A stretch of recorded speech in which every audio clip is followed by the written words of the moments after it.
In this video, I'm going to show you how to add multiple clip in on Instagram Reels. Simply just open Instagram. Click on to plus option and go to Reels option.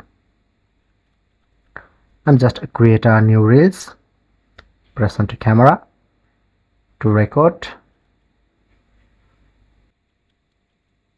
Okay. And again to add another clip.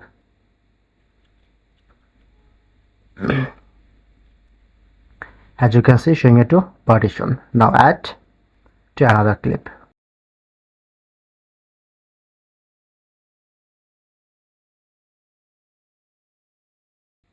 Stop.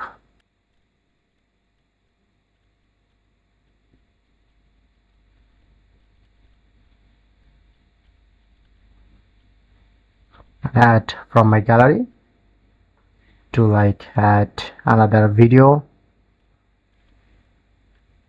Press on next. As you can see, now add for clip in on Reels.